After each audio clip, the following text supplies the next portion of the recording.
Olá, olá, amigos queridos da TV Nova Luz e demais redes associadas. Nós estamos muito felizes com esse trabalho, temos estudado tanto, meus irmãos. E na semana passada, na segunda-feira passada, no nosso último programa, eu não pude entrar no chat porque deu um apagão na internet aqui na minha casa. Mas depois, no dia seguinte, eu pude assistir os nossos estudos. E aí, eu vi lá o Paulo Roberto, que é um dos nossos internautas mais frequentes, ele não falta nunca em nenhum programa, desde que quando nós começamos com Depois da Morte, ele falou, cadê você, Leila? Porque durante o chat eu fico conversando ali com ele. E ele trouxe um questionamento que nós vamos responder durante os nossos estudos, porque aí eu vou contar com a colaboração do nosso querido Ricardo Rodrigues, que é um grande estudioso da alma humana também, né? Não só no campo da filosofia, da biologia, eu nunca vi assim uma gama de conhecimento tão vasta e tão boa que o nosso irmão conquistou ao longo das suas experiências com seus estudos. E aí ele pergunta, será que somos células de um corpo muito maior? Será que nós, seres humanos, somos células de um corpo muito maior? Vamos responder daqui a pouco. Na semana passada, nós falamos sobre a gradação dos seres e da evolução da alma animal até chegar à consciência hominal. E seguindo as observações de Delane, ele nos fez ver que o remorso, o senso moral, a ideia do justo e do injusto encontra-se em germe em todos os animais. E que se o princípio inteligente que anima os animais fosse condenado a permanecer eternamente nessa condição inferior, Deus não seria justo. E nós tecemos consideração a respeito de tudo isso, e nós concluímos na semana passada dizendo que tudo se liga no universo, segundo os estudos de Delane, desde o átomo insignificante ao Sol gigantesco, ou desde a simples monera ao espírito superior. E hoje, meus irmãos, nós tentaremos resumir todo esse capítulo grandioso, nós vamos fazer um resumão, como Gabriel Delane recomenda, que falou sobre a evolução anímica dos seres e destacou nesse seu capítulo, que é o capítulo 2 do livro Evolução Anímica, faltou no livro Evolução Anímica, ele disse que esse capítulo 2, ele falou sobre a evolução anímica dos seres e destacou a alma animal. Então, vamos lá, Ricardo? Vamos considerar, primeiro você vai cumprimentar as pessoas, né, claro, e depois nós vamos começar do nosso item 1 que nós destacamos. Bom, boa noite, Leila. Obrigado pela chance de estarmos aqui novamente. Obrigado a vocês por estarem conosco nesse encontro que é o do átomo ao arcanjo. E vamos continuar nossas discussões extremamente agradáveis e produtivas acerca desse livro extremamente elucidativo do Gabriel Delane. É muito interessante que diz Delane, na luta pela vida, o solo, a atmosfera, a água são povoados de seres vivos. Aliás, tudo tem vida, né? Como disse Jesus, a vida em abundância. A massa profunda dos oceanos abriga miríades de organismos vegetais e animais. E ele conclui, por toda parte, seres que nascem, crescem, multiplicam-se e morrem. Ele diz também, por toda parte, os seres vivos se tocam, se comprimem, se abraçam, se alimentam uns dos outros, e nos parece que em nosso globo não há um só lugar que eles não tenham invadido. E aí, Ricardo? Bom, em primeiro lugar, eu acho que não é só em nosso globo que esses seres invadiram, eles invadem todos os lugares, né? Do Porque mundo, do universo, né? tanto que a Gênese diz que o germen veio à Terra, né? O princípio veio até a Terra. Então, nós somos, na verdade, um universo populado por todas as partes. Nós é que não conseguimos entender, seja por sua densidade, estrutura, talvez, ou até mesmo pela capacidade que nós temos de entender o que seja a vida. Porque nós somos muito restritos ao que vem a ser a vida. Para nós, tudo que tem vida é o que tem carbono. Mas será que a vida se restringe só ao carbono? Né? Então, são questões que muitos se colocam a esse respeito. E uma outra coisa que Deline colocou é a luta pela vida. Para nós entendermos o que é realmente um planeta de provas e expiações, é só nós observarmos a luta pela vida. O animal que come a grama, que alimenta outro animal, que por sua vez alimenta outro, alimenta outro, alimenta outro. Nós temos toda uma escala, né, de predadores, podemos dizer assim, que faz com que a nossa sensação é que ainda vivemos em um mundo bastante selvagem. Nós É isso precisamos mesmo. tomar uma série de cuidados quando nós saímos de nossa condição de conforto de nossos lares, de nossas cidades extremamente civilizadas, podemos dizer assim, e enfrentamos lugares que nós desconhecemos, né? Apesar de que os animais só se alimentam quando têm fome. Então, muito provavelmente, um animal satisfeito só atacará se se sentir acuado. Mas a gente sabe como entender os sinais desses animais? Nós vivemos nesse mundo desses sinais que nós não que para nós são verdadeiros, mistérios? Não. Então o que acontece é que quando alguém digamos, do mundo dito civilizado, se embranha em matas, normalmente sai ferido.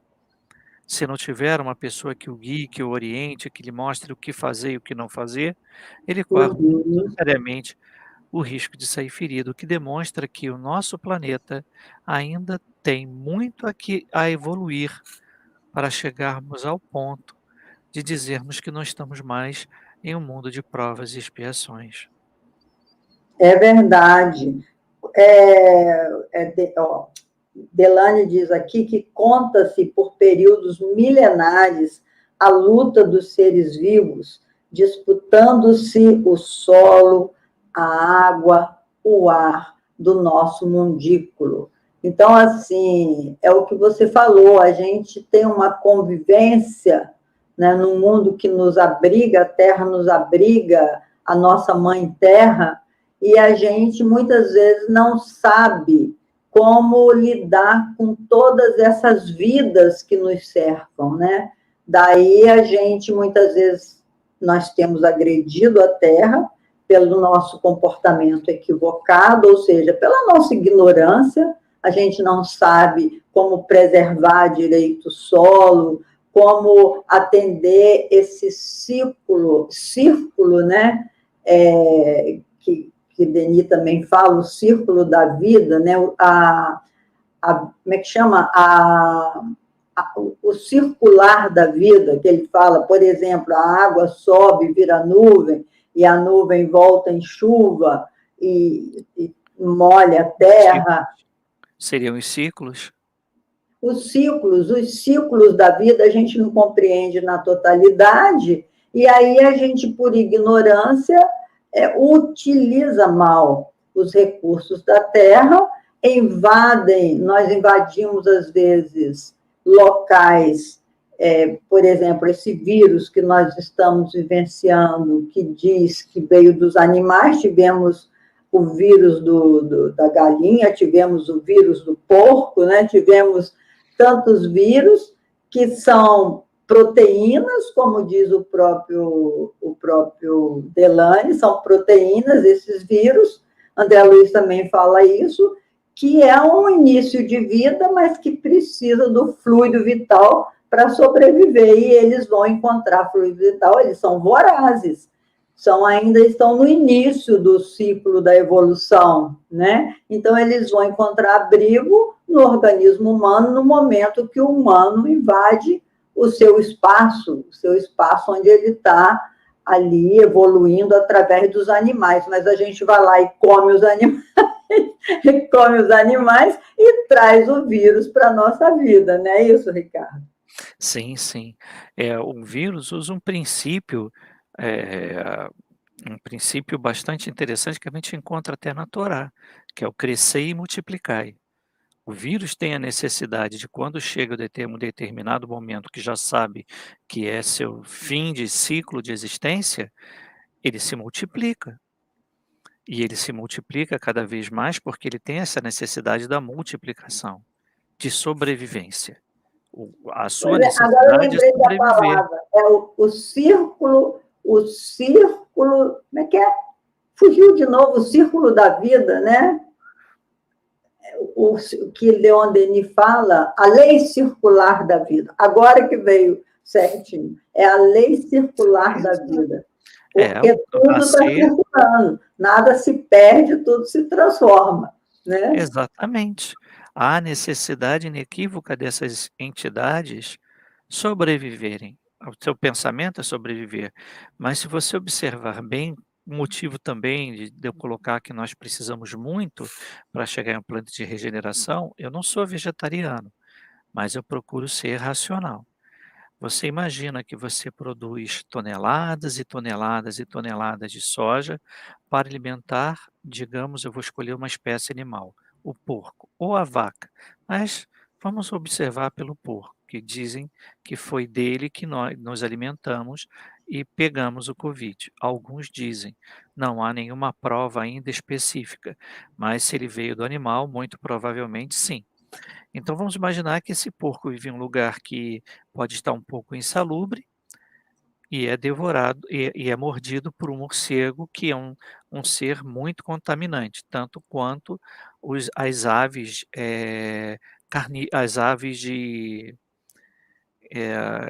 as aves que comem carne estragada. Urubu.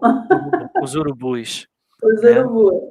Então você imagina que, esse morcego, por acaso, é um hematófago, que foi lá e mordeu o porco e passou para a carne dele. Se a carne do porco não for bem cozida, vai transmitir a doença. A gente não comenta muito, porque a carne de vaca é muito testada antes de nós a nos alimentarmos. Mas E. coli é uma doença que mata em horas, que é oriundo da carne mal cozida da vaca. Então, do microcosmos, é o que Delany fala aqui, né? Do microcosmos, que é dos vírus, das bactérias, de todos esses elementos químicos até que o nosso corpo possui, que nós precisamos de algumas bactérias para manter o nosso organismo, precisamos de alimentar alguns vírus também para equilíbrio do nosso organismo, mas tem vírus que são perigosos e que trazem uma série de doenças e que, graças a Deus, eu dou graças a Deus todo dia para o Fleming, né, que trouxe a penicilina, e agora essas vacinas que nós estamos recebendo através das pesquisas da ciência. Então, isso são desafios para o ser humano. Mas do micro ao macrocosmos, tudo se encadeia. A vida é uma cadeia. A lei circular da vida, agora eu lembrei direitinho que Denis fala sobre isso no livro Problema do Ser, o Destino e da Dor, da lei circular da vida, que está circulando nada se perde. A vida em abundância, né? A vida é uma abundância, digamos assim. A vida é Deus pensando. Deus não para de criar, não para de alimentar, né, os seus seres, as suas criaturas, as suas criações.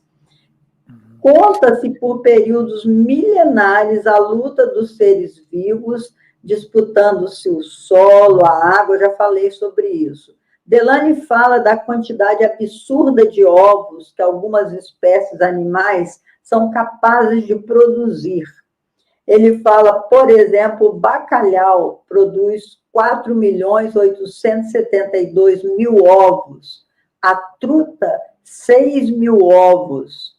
No mundo dos infusórios, essa multiplicação é espantosa. A bactéria da lepra, do tifo, da pneumonia, uma única bactéria pode, dentro de 72 horas, determinar o nascimento de 71 milhões de outras bactérias. Olha que coisa mais impressionante que é esse microcosmo, né? Supondo que nós somos originários também do microcosmo, que é o momento da fecundação do ovo pelo espermatozoide, que também não são poucos, são dezenas de milhões, nós vamos de uma célula, podemos dizer assim, para milhões de células diferenciadas. A partir de uma célula-tronco, nós vamos para milhões de células diferenciadas, cada qual absorvendo o elemento necessário para fazer uma única célula, que através de um processo de reprodução e reprodução e reprodução, e iniciando um processo de diferenciação natural, podemos dizer dessa forma, consegue criar um organismo extremamente organizado e especializado, porque cada uma de nossas células tem uma função específica, seja para absorver o alimento, seja para auxiliar o funcionamento do cérebro, seja para iniciar o processo de destruição das moléculas dos nossos alimentos, para que o nosso aparelho digestivo possa distribuir para as outras células através do sangue, que também são células. Em outras palavras, Né? a gente chama de sistemas, mas chamar de sistemas é algo que, desde criança, a gente acha que é simples. Não, o nosso organismo, seguindo o conceito de complexidade e simplicidade, ele é tão complexo em tudo que ele realiza, que se para nós entendermos como ele funciona, nós tivemos que dividir em partes. Porém, muitas vezes, essas partes que parecem ser idênticas em todos os organismos, não são. Você pode vir com problemas espirituais em determinados órgãos, que aí, em determinadas pessoas, o que a ciência não entende, e é muito bem colocado, que cada pessoa responde a um tratamento de forma diferente, o tratamento é o mesmo, mas existem diferenciações pessoais. E por que isso acontece? Para alguns é uma relação de humores. É a depressão, é a apatia, não deseja viver, e para outros é justamente o oposto. É a vontade, é a luta, é o desejo de viver, quando na verdade são situações de provas e expiações daquele espírito que ainda nós, humanos, materiais, não conseguimos entender plenamente. Mas quando há necessidade do espírito voltar, não tem remédio que o mantenha na Terra. É verdade, né, Ricardo? É uma coisa tão linda a formação orgânica do corpo, né? É uma coisa, assim, maravilhosa que a gente não compreende na totalidade. É o que você falou. Como entender por que um vírus é tão perverso para um e tão leve para outras pessoas que nem já fizeram até achando que era que o sangue O tem menos possibilidade, o sangue A tem mais possibilidade, mas por que que algumas pessoas chegam a óbito jovem, que antigamente achava que era só o velho, mas não, jovem, chega a óbito, outros com mais de 100 anos saem ilesos, com tanta morbidade, saem ileso do processo. Isso só pode ter uma resposta, eu acho. É só a reencarnação. A reencarnação é a chave para tudo isso. É só a nossa história, que não começou hoje, né? A nossa história vem de longe, e ao reencarnarmos, a gente já traz esse esquema provacional, a gente já traz esse sistema provacional necessário à nossa evolução, porque senão não teria menor sentido a gente achar que é o vírus que é inteligente. Ah, não, eu vou levar esse, não vou levar aquele. A gente achar que o vírus, né? Que o vírus tem alguma inteligência. Sim. Recentemente eu fiz uma oração pelo planeta e tive a sorte de pegar uma revista espírita, onde tinha uma psicografia, eu não me lembro se é dezembro de 1860 ou 67. Quem quiser ver pode olhar ali nas orações pelo planeta, nas recentes, nas últimas. E nela, o espírito explica uma epidemia que se deu na Europa no final do século XIX de cólera. A cólera se espalhava na Europa e ninguém sabia de onde ela existia. Algumas pessoas achavam que era o mau cheiro do ar, outros acreditavam que era um problema de morar em lugares Saneamento básico, né? sujos. Isso. E alguém descobriu que determinado grupo de pessoas não pegavam cólera, porque eles não bebiam água, eles só bebiam cerveja. Normalmente eram mineiros. Então, por não consumir a água, eles não pegavam cólera. Aí um determinado médico inglês descobriu que a cólera se transmitia pela água. Mas esse espírito estava explicando por que que algumas pessoas morriam de cólera e outras não. Ele explicava que havia necessidade não só de renovação do planeta, que há uma necessidade de renovação, quanto o fato de que, dizendo de uma maneira bem coloquial, que essas pessoas precisavam voltar ao plano espiritual, que havia um trabalho esperando por elas no plano espiritual e se fez-se necessário que essas pessoas retornassem o mais breve possível, que era um processo tanto de resgate da pessoa quanto da família e também uma prova, né, para eles retornarem. E ele explica claramente: aos que ficam, o sofrimento da continuidade da encarnação, a fim de que possam melhorar-se, e aos que vão, a alegria de retornar à erraticidade, mas em ambos os casos, a vontade de Deus se faz presente. A própria programação do indivíduo, né? Agora nós vamos responder a pergunta do Paulo Roberto, e eu vou responder conforme eu penso. Claro. E aí depois você vai falar de acordo com o seu pensamento. Ele pergunta se será que somos células de um corpo muito maior? E, no meu entender, eu vou responder com Denis, que Denis diz assim: metade da nossa alma pertence a gente mesmo, a outra metade pertence ao universo. Mas não pode ser células, né? Porque se nós fôssemos células de um corpo muito maior, que corpo seria de um gigante?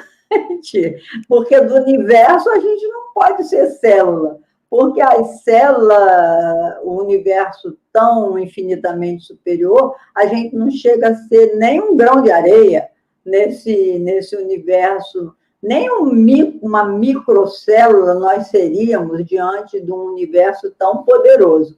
Então, Paulo, eu penso o seguinte, que nós estamos realmente todos interligados. Como diz Denis, metade da nossa alma nos pertence, foi criada por Deus, mas a outra metade pertence a todo o universo. Como explicar esse pertencer?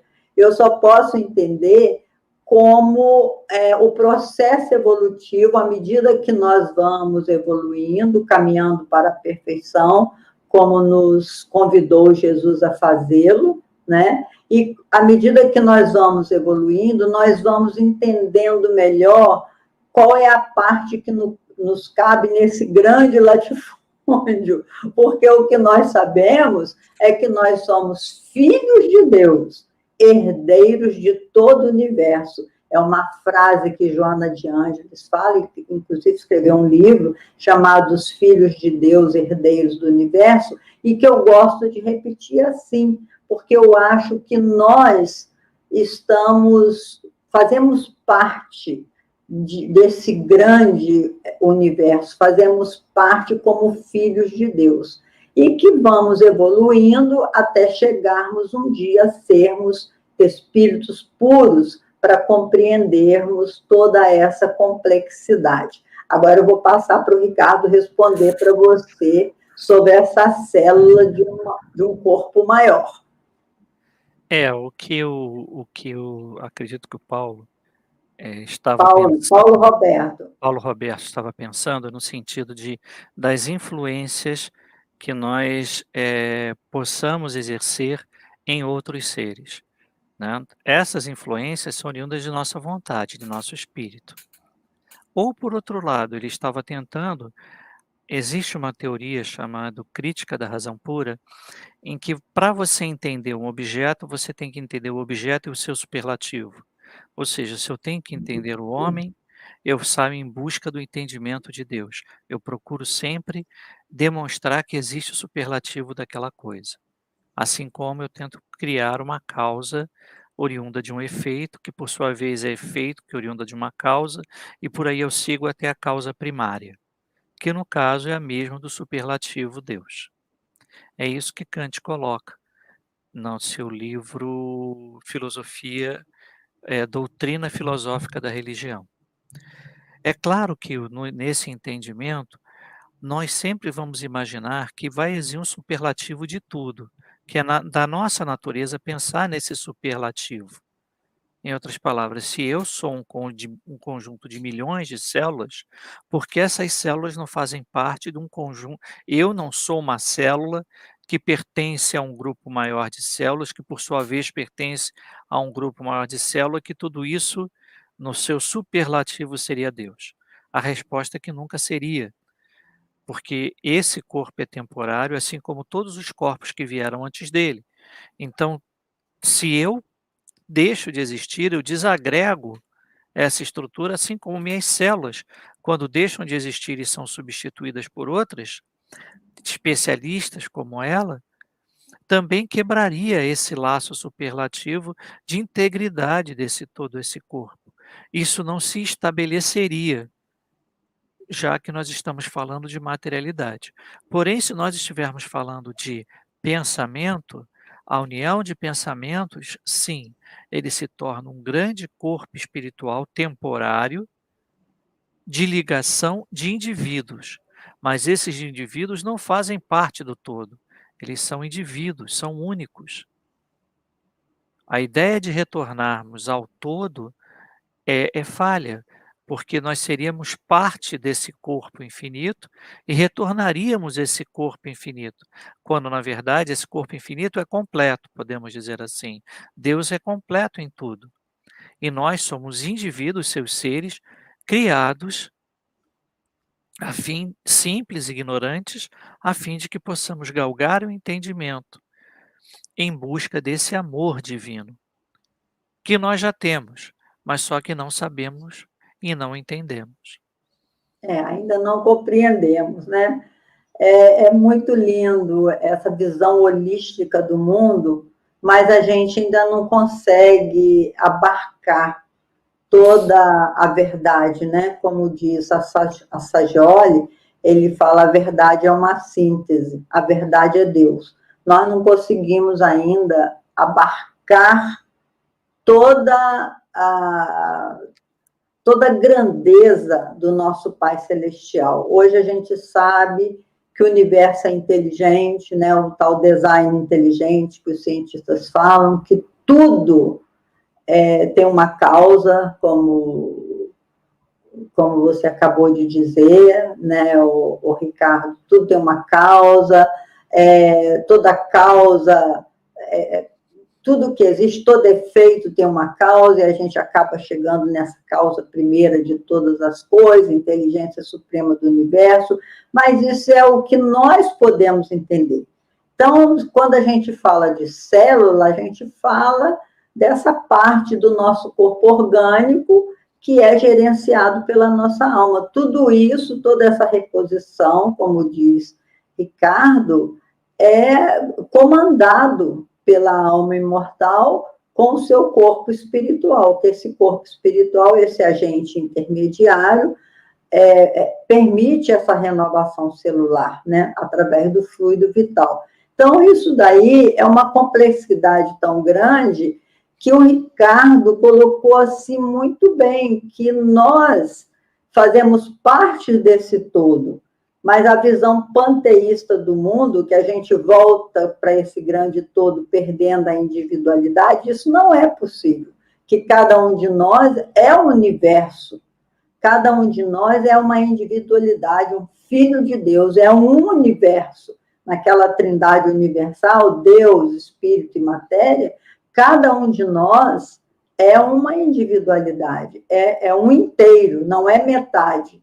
Quando Denis fala poeticamente, metade da nossa alma nos pertence, metade pertence ao universo, isso é uma forma poética de dizer que nós fazemos parte desse conjunto, mas não perdemos a nossa identidade, né, Ricardo? Exatamente. E talvez nesse texto que ele colocou, que eu me lembro, ele estava colocando que essa metade que pertence ao universo é a nossa parte material, que vem do pó e retorna ao pó.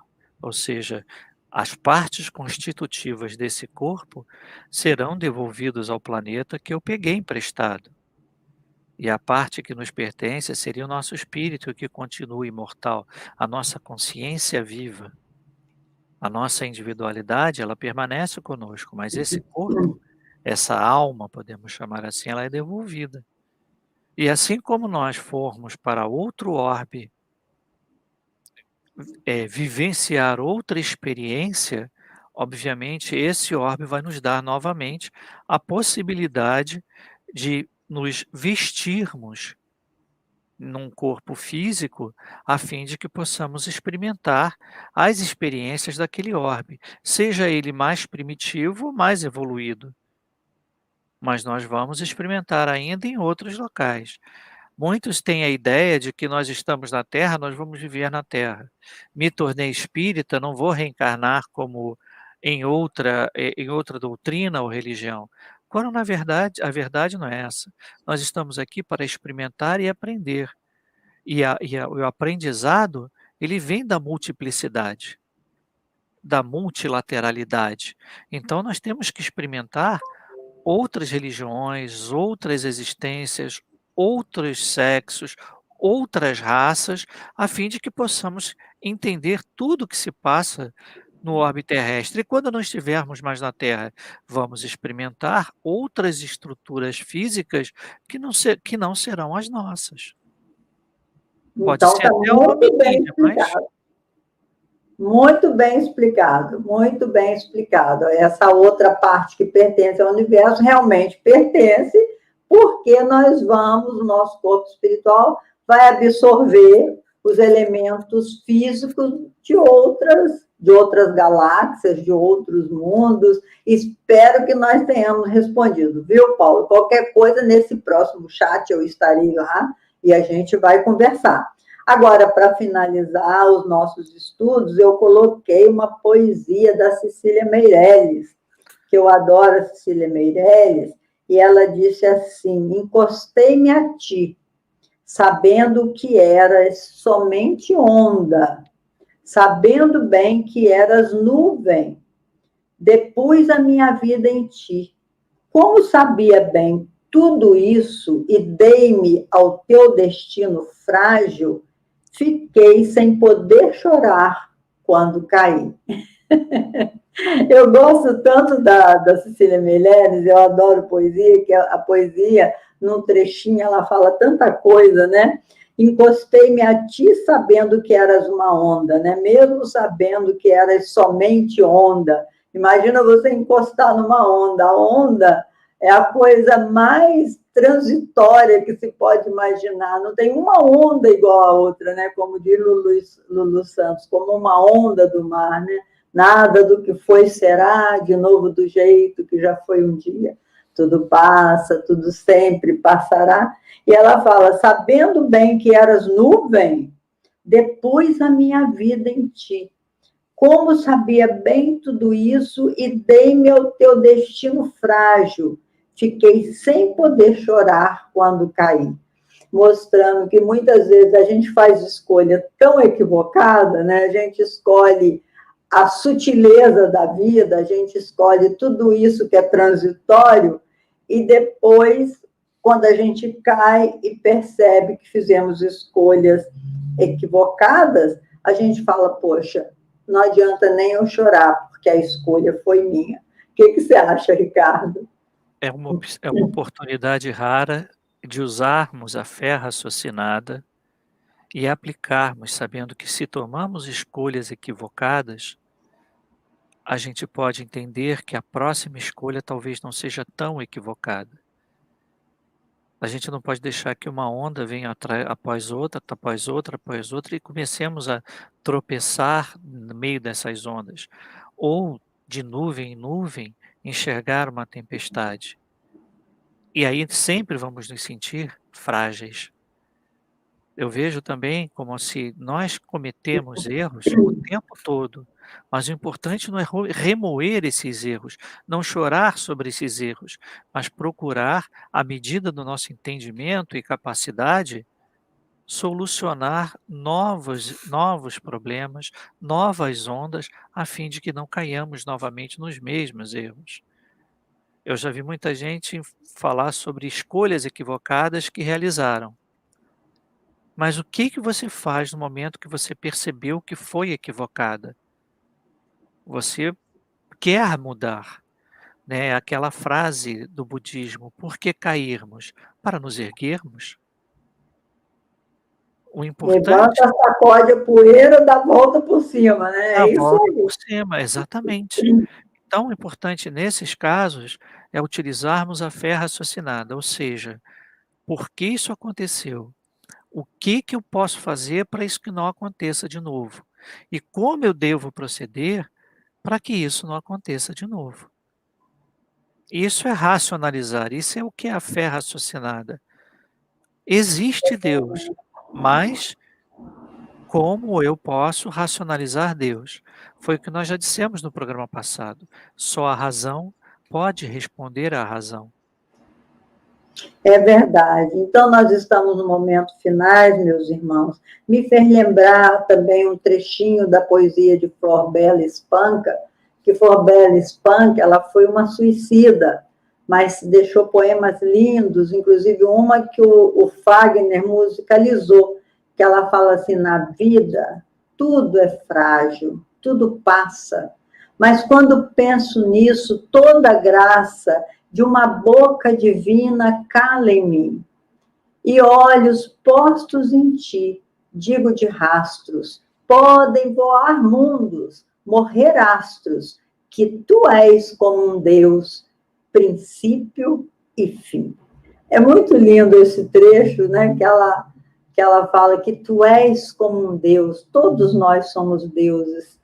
Essa certeza, essa fé raciocinada, essa certeza de que somos deuses porque somos filhos da luz, isso traz muito conforto à nossa alma. Então, agora eu estou me despedindo, passando para o Ricardo também se despedir. Muito obrigado pela presença de vocês. Finalizamos de forma poética o nosso capítulo 2, porque nós trabalhamos com dois poetas, um é Denis e outro Delane. Então, nós temos que trazer essa poesia, porque os livros deles são verdadeiras poesias. Até o nosso próximo encontro, se Deus quiser. Obrigado, Leila. Obrigado a vocês que estão conosco nesse nosso encontro. Deixem suas mensagens, coloquem seus comentários e acompanhem os outros encontros que nós temos aqui na TV Nova Luz. Espero que vocês continuem conosco até a próxima semana, até o nosso próximo do Átomo ao Arcanjo. Obrigado novamente, Leila. Até lá, gente. Eu que agradeço. Tchau. Tchau.